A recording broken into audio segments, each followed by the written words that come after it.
Hey mga boss, welcome back. At nung na-hospital yung anak ko, bawal kasi mag-charge doon sa loob sa loob ng hospital, bawal mag-charge. Kaya napilitan ako bumili ng power bank sa labasan lang.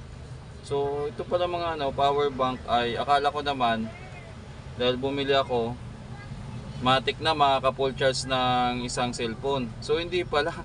Halos 10% lang yung nadagdag. So papakita ko sa inyo kung ano. So andito yung isang cellphone.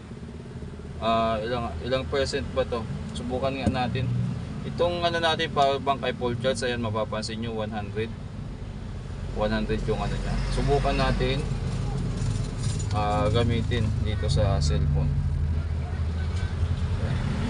Okay, charging 67%. Ngayon tingnan natin kung anong mangyayari dyan kung ano. So naka 75 na agad siya mga boss. So ayan, nagbi-blink yung 100. So balikan ko kayo mamaya, natin.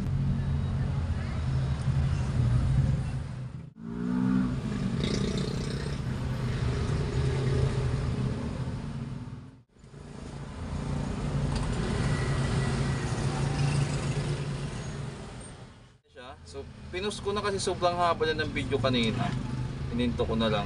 Yan, meron siyang 25. Ang natin ay 78% lang yung pinaka charging nyo. So teka lang. Yan, hindi na siya nagcha-charge.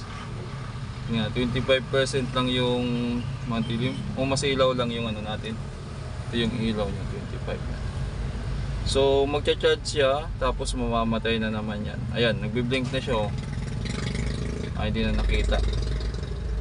Ayan, nagbi-blink na siya. So wala na siyang charge. So puputol na yan. Kasi ang nangyari dito, ganyan nyo lang. Wala na. Ayan, nawala na yung charging. So pag pinindot ko na naman tong power niya, ito, magcha-charge siya saglit. Ayan, wala na. Sagad na yun. Ulitin natin. Minsan kasi napipilit ko pa eh.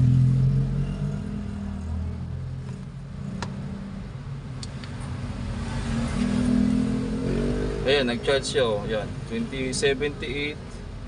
Ayan, 78 lang. Ayun, wala na. So wala na, hanggang ganun lang.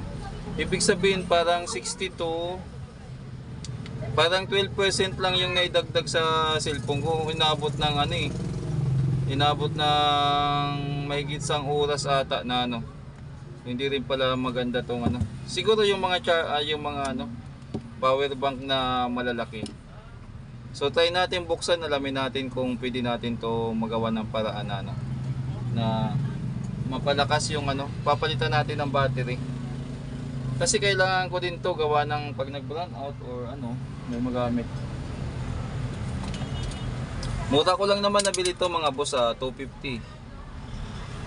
Yan, ito yung niya.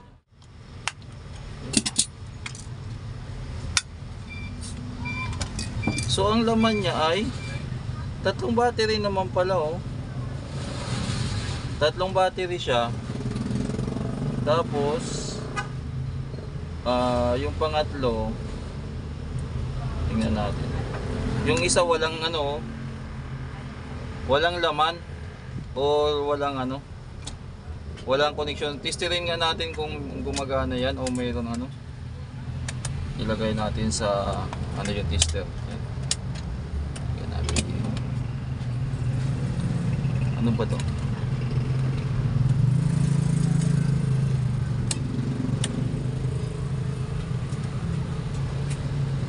So may tama na rin pala LCD nito.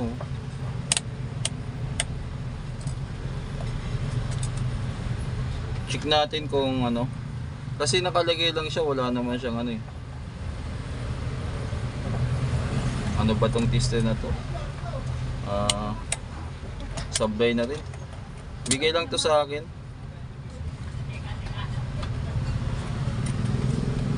Check natin kung may laman. Wala. Kunin ko kaya yung analog. Dito tayo sa analog, baka mas okay tong analog na 10 volts. Sukatan natin. Wala talaga siya. Itong ano natin, baliktad. Okay, mayroon pa siyang laman pero hindi na siya kayang magpaano. Sukatan natin dito gamit ito.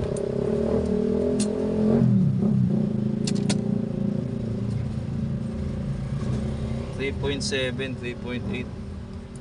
So mga boss, hindi tayo sure kung okay pa to ano. Ang maganda gawin diyan, try kong palitan yan ng ano. Ito lang din yung indicator niya sa ano, sa display kung ilang ano percent na. So try kong lagyan ng ano, battery. Meron ako ditong ano, bago. Yan. Bago tayo ng battery. Sabay natin papalitan ng ano, tatlo. Gawin natin tatlo. Tanggalin natin tong ano. So nakaparallel lahat. Parallel natin. Hinangan natin. Okay, saglit lang mga boss. Exit na lang natin para maiksi lang yung video. Okay, mga boss, so tinanggal natin to dalawa. Tatlo nakalagay pero wala namang laman to. Subukan ko lang tong kargahan dito sa ano pag nag-charge ito. Naglabas ako ng wire dito para matry ko kung magcha-charge siya. Itong ano, kung wala talagang laman di wala. Pag ano, kung sakaling may laman, bala ko sa labas na lang idagdag pa siya na ano, pangdagdag ano. Pero sana ano, sige try lang natin. Ngayon okay na to. Meron siyang full charge na 4. Ngayon kung hindi pa rin makapuno, magdagdag pa tayo. Sana kayanin pa nitong charging ano niya, charging board. Ay, paano ba to? Off natin. Tapos ito, mag-off na ba na kusa? Ayan. So yan yung charging board niya. Sana ano, gumana pa. Pag hindi, i-edit na lang natin yan o gawa tayo ng ano, mas mataas ang amperahe kasi naka-design lang siya sa dalawa lang eh. Try lang natin. So update ko lang kayo sa mga sunod na araw kasi i-charge ko pa to, tapos antayin ko pa malubat tong phone, tapos saka natin i-testing. Okay mga boss, so na-i-charge ko na to. Ayan, full charge na uli. Susubukan natin ngayon kung matagal na ma-discharge o ano, maka-charge na. Ang cellphone natin ngayon ay lang, nasa 10% na lang to. Tingnan natin kung charging. Ayan, yan 10%. Ngayon tingnan natin kung ano, ilang percent yung may dadagdag na. Ang ginawa natin dito ay 3 battery na. So ito yung dati niya, dito yung dati niya, tas yung isa wala pang nakakabit. Ngayon try natin kung hanggang ilang ano, gaano karami yung may dadagdag dito. Okay, balikan ko na lang kayo, hindi na natin i-ano kasi hahaba ito, tagal to bago mga siguro mga mahigit 1 oras. Okay, nabawasan na, nag 75% na lang yung power bank natin. Ngayon titingnan natin dito kung ilang percent na yung nadagdag. So meron na siya mga boss 28%. Ang nadagdag ay 18% sa kanya. Sa 25% na nawala sa ano. So pwede na kasi nung nakaraan ang nadagdag doon halos 12% lang talaga eh. So may improvement na yung ginawa nating ano, power bank. So gagawin ko dito, i-charge ko pa rin to. Tapos lalagyan natin ng ano, nang ipatong ko na lang dito yan para talagang mas matagal siya maano. Okay mga boss, update ko na lang kayo mamaya. Okay mga boss, nangyari dito ay meron ng 75 nasinop ako, 75% pa rin yung ano natin, power bank. Tapos dito naman sa phone, tingnan natin kung ilang percent yung meron na siyang 45%. Yan. Ibig sabihin mga boss, Effective yung ginawa natin na magpalit ng battery. Tapos tawag dito, magdagdag pa kasi itong isa hindi nakakabit, hindi natin alam kung may laman o wala. So maganda siya kasi dati ang nung sinubukan natin, halos 12% lang naubos na yung laman, 12% lang yung kumarga. Ibig sabihin talagang mahinang klase ito na battery, o hindi natin alam kung defective. Pero po itong power bank kasi na binili ko ay brand new. Pero hindi na nakapagtataka na ganun lang yung performance niya kasi nabili ko lang din to sa labas, sa bangkita ng 250 pesos. Kumbaga murang-mura na yan kung babasihin nyo sa sa mga power bank na legit. Itong tatak niya na Romos, hindi talaga siya original siguro sa tingin ko. Tatak-tatak lang nakalagay dito, 2000 amp an hour yung milliamp an hour ang nakalagay diyan. Tapos yung output niya ay 5 volts 2.1 ampere. Medyo hindi siya nagano. Pero dito base sa takbo 46 na nga siya, effective. Effective na nagawa natin na mas matagal malubat yung yung power bank natin. Ibig sabihin mas maganda yung niya, yung charging time niya. Ngayon, dahil gagamitin ko na tong phone, hindi ko na siguro ipapa-full charge, pero may chance naman to na ma-full. I-add ko na lang yung video kung sakaling mapa-full charge natin to. Subukan natin subukan ko ng i-full charge to ulit yung power bank, tapos i-charge ko tong cellphone ng gabi para hindi tayo matakaw sa oras. Okay mga boss, update ko lang kayo sa susunod.